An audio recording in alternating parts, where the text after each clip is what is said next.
llama gestores contables. Entonces nos encargaron la misión de presentarles a ustedes qué es una entidad sin ánimo de lucro, que es la entidad a la cual ustedes pertenecen, ¿sí? Como asociación, ustedes conformaron una empresa con un NIF y una persona jurídica y hacen parte de esa asociación. Listo.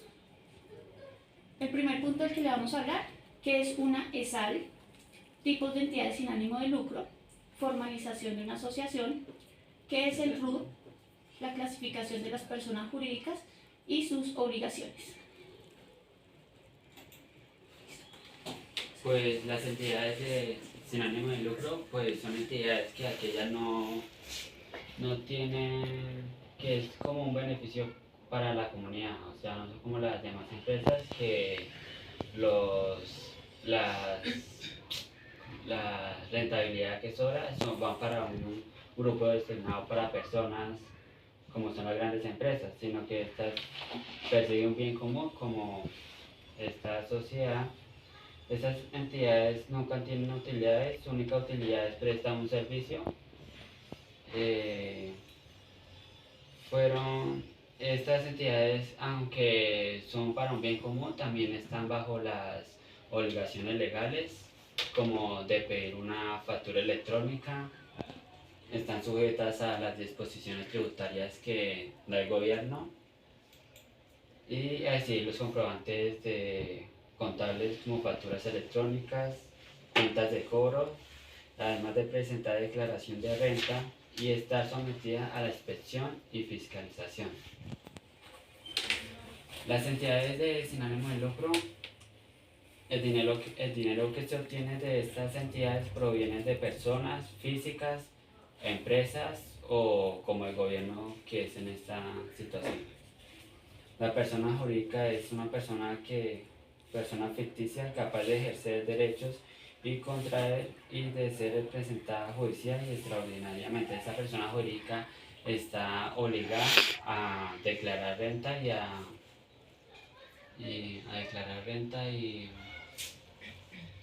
bueno, a las obligaciones tributarias que el gobierno imponga.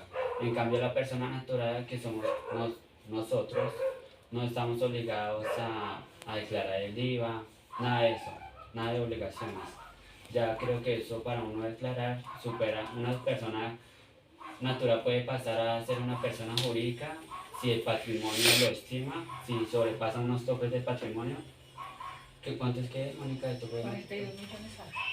Ahorita son El salario. como 56 millones. Pero ese es el salario. Sí, pero por lo que tú tengas de bienes mayor de Son como unos 42, 43 130. millones. Sí. O sea, si nosotros como persona jurídica manejamos ya ese tope de plata, eso es lo que nos ve obligados a pagar el IVA y a declarar. No, ustedes Ya. como personas jurídicas están en obligación de declarar ¿Quién es renta representante legal? sin ningún tope. Ya las personas naturales sí tienen que superar unos topes de compras y de ingresos De los ingresos o al por año. los activos fijos que tengan, pero personas jurídicas, Sí. como lo es la asociación, sí están obligados a declarar Porque renta. manejan una cierta cantidad Una de cierta dinero. ¿sí? cantidad de dinero. Por el hecho de pertenecer, por el hecho de tener un NIF Sí. y ser constituido como una empresa. Ya tienen que Sí. manejar. Pero uno puede ser persona natural y puede que le llegue un correo de la IAN que ya debe declarar porque debe superar el monto de la persona natural. Las tipos de entidades sin ánimo de lucro pues son fundaciones, asociaciones de padres de familia o asociaciones de hogares comunitarios, cooperativas, corporaciones, organizaciones extranjeras con oficina en Colombia, ONGs, organizaciones comunitarias y fundaciones. Esas son por encima las organizaciones sin ánimo de lucro. Una ONG creo que es eso lógico es como una ONG, ¿no? Recibe La donaciones. son esas fundaciones que por decir algo, la señora Melissa tiene este sitio aquí por su espacio, pero todo se le facilita de pronto tener una ONG y de pronto con ayuda de de los vecinos, todo esto, por decir algo, hacer, recoger ropa en buen estado, todo esto para darla a personas sin ánimo de lucro. O sea, en tal parte llegó a vivir una persona, tiene niños, tiene necesidades y yo tengo la ropa para él, la doy. Que trabajan sin ánimo de lucro. Sin Sí. recibir un beneficio. Sin recibir beneficios a cambio, exacto. Esta es la diferencia de las Eso es. empresas que sí reciben beneficios de dividendos, de ganancias. Santi, siga con la otra, con la conformación.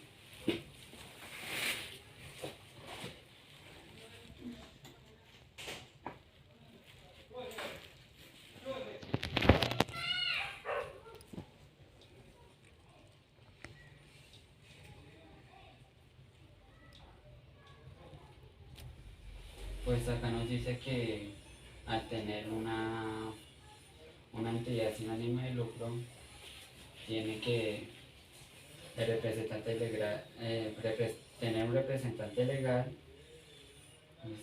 y tener un listado de cada uno de los asociados con su nombre y firma respectiva. O sea, tiene que hacer un trámite para una acta de constitución de la EXA. O sea, hacer una acta de constitución donde esté el representante legal y sus asociados. Acá creo que Eso es en cuanto a la conformación. Digamos, cuando ustedes van a conformar la asociación, tienen que llevar el acta de constitución de la entidad sin ánimo de lucro, firmada por el representante legal y el secretario. Además, ahí tienen que llevar un listado con cada uno de los asociados, donde va su nombre y firma. Tienen que llevar impreso la consulta del nombre en el RUES. Si ese nombre ya existe, entonces no lo pueden poner. En este caso, ustedes ya conformaron su asociación, ya tienen su nombre. Este es cuando se va a formar por primera vez una entidad sin ánimo de lucro. Tener un pre-RUT, que ese se saca virtual ante la DIAN, fotocopia de la cédula del representante legal y diligenciar un formulario de registro de matrícula. Tienen que llevar los estatutos tributarios, los estatutos de la entidad y pagar la inscripción. Después de hacer eso, ya pueden solicitar su cámara de comercio, que también se llama el certificado de existencia y representación legal. Eso, así es básicamente como se conforma una entidad sin ánimo de lucro y cualquier empresa. Aquí en este caso, como las asociaciones hace demasiados años, o sea, han sido formadas, y esto, pues, ¿esta asociación tiene cámara de comercio? Debe estar registrada. Sí, claro. Si tiene RUT, sí, el primer Y- paso es y- ser registrada ante la Cámara de Bueno, Comercio. ¿y eso se registra cada que hay cambio de asociación? se actualiza. Digamos, el RUT Se actualiza. actualiza. Pero la Cámara de Comercio, en la Cámara de Comercio, digamos, si cambian de representante legal, eso tienen que actualizarlo en la Cámara de Comercio. Si cambian de secretaria, eso también debe ir actualizado en la Cámara de Comercio. Ese trámite, eso se hace O sea, en ante este la caso asociación. se cambiaría todo lo que es la asociación cuando hay una asamblea. Cuando hay cambios de asamblea, que es que por lo general es cada terminación de contrato, nuevamente inicia un nuevo contrato, hay nuevo rubro de cambio de asociación. Pero le cambian el nombre a la asociación no, o Cambian cambian las las personas, los personas. integrantes. Entonces ahí es pero- importante no volverla a inscribir porque la empresa ya existe, ¿sí? Solamente es actualizar los datos de si cambió la representante, la secretaria, la tesorera, ¿sí? Los datos que iban ahí en la primera Cámara de Comercio que se conformó. En Eso este, se caso actualiza. en este caso solo se ha cambiado la de que es representante legal y tesorero. Porque el resto de lo que corresponde como hasta ahora se lo piden para cambiar. Sí. Entonces tenemos que hacerlo de cámara, tenemos que hacerlo de cámara de comercio. En la Cámara de Comercio, entonces, en la Cámara de Comercio, ustedes ahí miran quiénes están inscritos, quiénes aparecen, señor Eso no se ha hecho. representante, y eso. No, es que, o sea, tenemos un cierto tiempo de diferencias de edades en la asociación y yo sé que no se ha hecho todo. Yo no escucho tu celular. Pues ahorita en el momento porque estás tú como tesorera y Angie como presidenta. Pero por lo cual, pues, hasta ahora nos dice. Sí, porque Para cuando poder decía hacer aquí, Las transcripciones. lo que se presenta, digamos, cuando se presentan los datos de la conformación, va una lista de cada uno de los asociados con su nombre y firma respectiva, ¿sí? Entonces ahí en la Cámara de Comercio dejan dato del representante legal, el secretario y cada uno de los asociados, que en este caso pues serían los que aparezcan en el... ¿Ustedes? Esa sí se debe actualizar, eso es para actualizar por la página de la Cámara de Comercio. Ahora los trámites casi siempre se hacen es por página, directamente en la página internet. Listo, les vamos a hablar acá qué es el RUT. Esperen, yo les cambio acá. Entonces, es un registro único tributario el cual contiene los datos generales de la empresa, la razón social, la dirección, correo electrónico, número telefónico, nombre del representante legal, clasificación de la actividad económica y la responsabilidad. El artículo 555-2 nos indica que el registro único tributario administrado por la Dirección de Impuestos y Aduanas Nacionales contribuye al mecanismo único para identificar, ubicar y clasificar las personas y entidades que tengan la calidad de contribuyente declarantes del impuesto sobre la renta y no contribuyentes declarantes de ingresos y patrimonio. Entonces, el RUT es como el documento de identidad de la empresa. Cada uno, como personas naturales, tenemos la cédula, ese es nuestro documento. El RUT es el documento de la empresa. Por medio de este RUT, la DIAN nos clasifica, ¿sí? La empresa puede ser contribuyente, pero no puede ser no declarante, ¿sí? Una cosa es contribuyente, es la empresa que contribuye a pagar un dinero por sus utilidades. Y declarante es la persona, la empresa, que declara, pero no tiene que pagar nada, ¿sí? O sea, declara que tiene unos ingresos, un patrimonio, pero no tienen que... Como en este caso las asociaciones, porque las asociaciones es como estilo un operador que maneja los recursos que gira el ICBF para tal objetivo, pero como tal nosotras no debemos hacer los pagos para fiscales en ese sentido, todo eso. Sí, pasa algo que, digamos, las entidades sin ánimo de lucro reciben el dinero, ¿sí? Entonces, digamos, reciben 100 millones de pesos.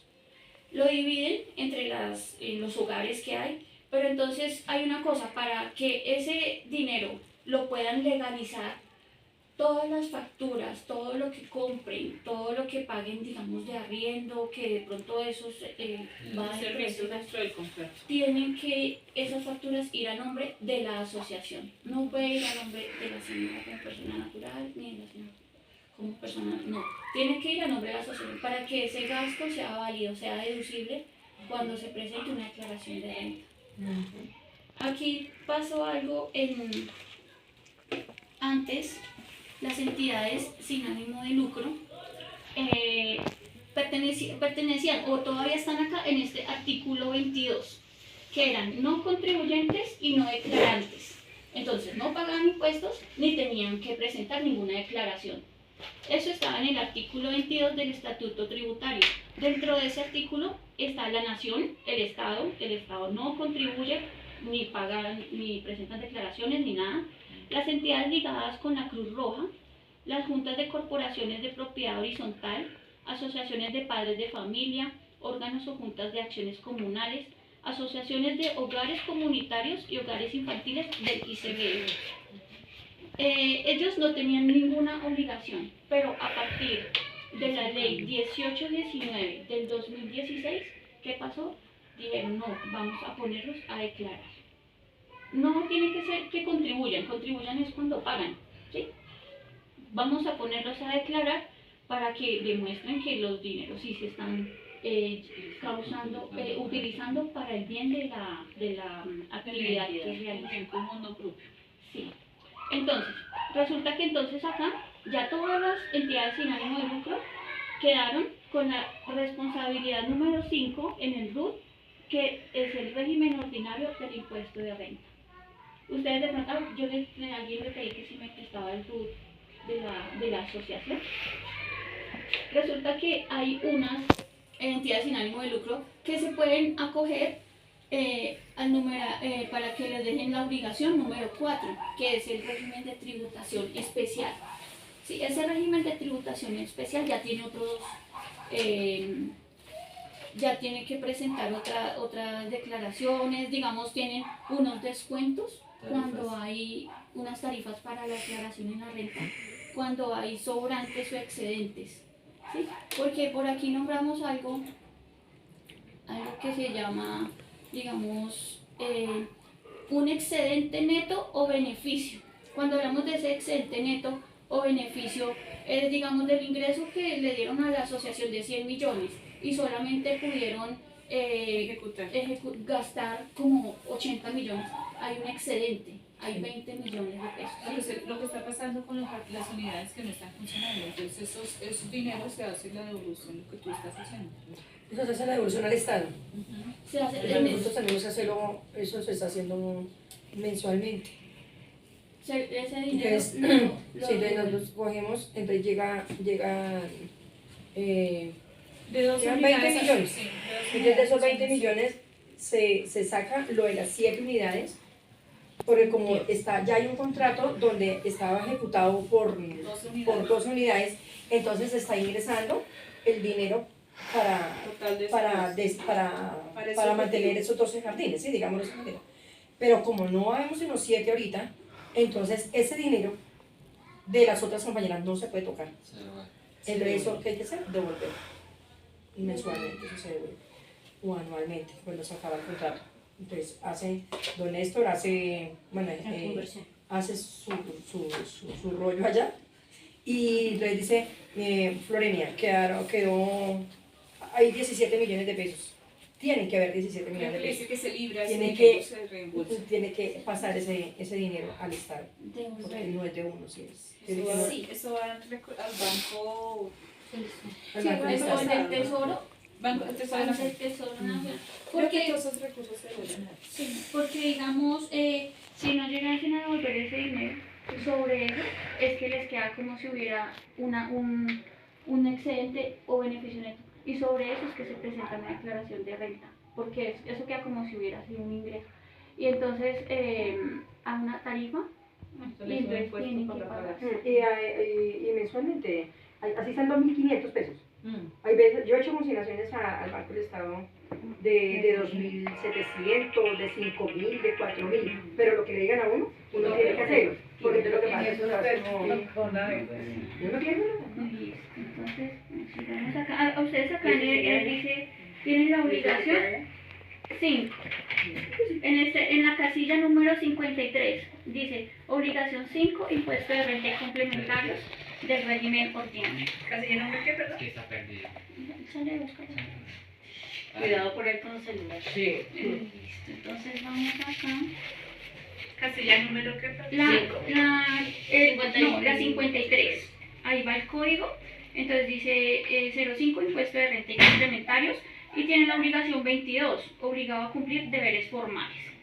Listo, entonces después de que todas las CESAL se constituyen y les otorgan este régimen ordinario del impuesto a la renta, se pueden pasar al régimen tributario, pero tienen que cumplir ciertos requisitos.